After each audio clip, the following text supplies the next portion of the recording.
Jules César considérait les Belges comme les plus braves de tous les peuples de la Gaule. S'il a dit cela dans la guerre des Gaules, ce n'est pas un hasard, c'est en lien avec ce grand personnage, ce grand guerrier qui est actuellement derrière moi. Est-ce que vous le connaissez? Il s'agit bien évidemment d'Obiorix, un des rois des Éburons. Donc aujourd'hui, je vous emmène à la rencontre des Éburons, mais également des Romains qui ont fondé cette ville, donc la ville de Tongres, une des plus anciennes villes de Belgique. Bienvenue à Tongres. Les Éburons étaient reconnus comme étant un peuple de cultivateurs d'ifs.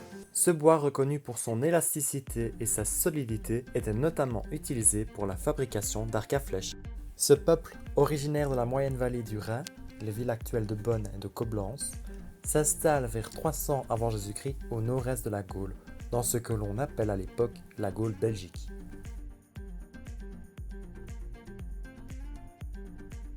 Ambiorix, le roi principal des Éburons, fin stratège et grand guerrier, est redouté de Jules César.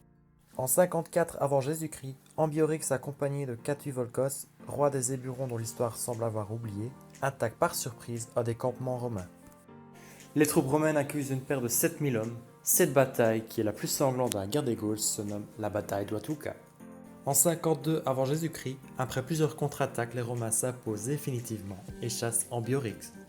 Tongres est une des villes les plus anciennes de Belgique. Elle est fondée vers 10 avant Jésus-Christ.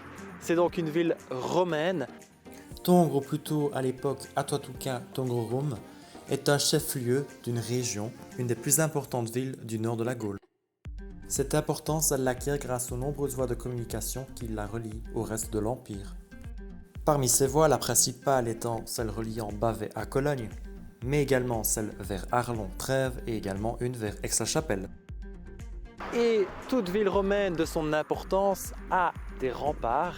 Ici, nous avons les restes de ces remparts, donc édifiés au IIe siècle après Jésus-Christ, d'une longueur de près de 5 km, d'une hauteur entre 5 et 6 mètres et d'une épaisseur de 2 mètres de profondeur. Fait très intéressant, ces remparts n'avaient pas un rôle défensif puisqu'à l'époque de leur édification, donc c'était la Pax Romana, donc une paix certaine.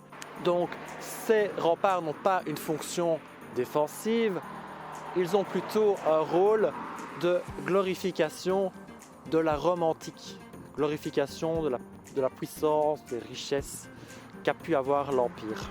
On se trouve actuellement sur le domaine appelé Beukenberg. En français, ça signifie montagne des êtres. Ce domaine est particulier puisqu'à l'époque, sur le versant que l'on voit ici derrière moi, il y avait donc une canalisation en bois. C'était un aqueduc romain, pas un aqueduc tel que le pont du Gard, mais un aqueduc quand même. Donc le principe, c'est de servir du relief. Ici, c'est un relief artificiel, donc c'est un remblai de terre, afin d'acheminer sur une longue distance de l'eau potable. Pour ce faire, on va détourner une petite rivière ici, pas très loin, que l'on appelle Mombeek. Cette rivière donc, permettait d'alimenter l'aqueduc. Il y avait un dénivelé de plus ou moins 5 mètres de hauteur. Et donc sur 6 km, cette eau était amenée de la rivière jusqu'à la ville de Tongres. Afin de rester dans le thème, parlons également de cette source. Je vous présente la source de Pline l'Ancien. Celle-ci nous rappelle que l'écrivain séjourna à Tongres et qu'il en fit les éloges dans son œuvre Histoire naturelle. Sur cette plaque de marbre figure un passage de son œuvre. Voilà donc pour nous un bon moyen de découvrir les bienfaits de cette eau. Il dit différentes choses par rapport à cette source. Il dit qu'elle a un goût particulier. Elle est en fait constituée d'énormément de fer, d'où sa couleur un peu rougeâtre. Et cette fontaine a la particularité d'être très bonne pour le corps. Permettrait de résoudre les problèmes de fièvre et également d'éliminer toute trace de pierre au rat, problème urinaire. Tongres, avec ses remparts, son aqueduc, son plan de ville en damier et son temple, avait tout d'une cité romaine. Situé à l'extrémité nord de la ville, sur le point le plus haut de la cité, le sanctuaire d'une longueur de 130 mètres sur 70 était un des plus grands ensembles de la cité. Édifié au IIe siècle après Jésus-Christ, on ne sait toujours pas aujourd'hui à quelle divinité il était dédié. De tradition gallo-romaine, le temple n'était pas moins inspiré des temples de Rome. Construit sur un podium, un escalier axial permettait d'y accéder.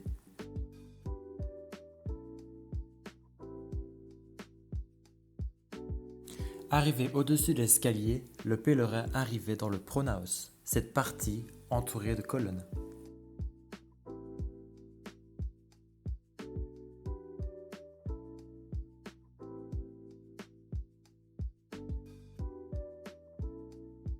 La partie centrale de l'édifice, appelée cella, n'était accessible qu'aux prêtres romains.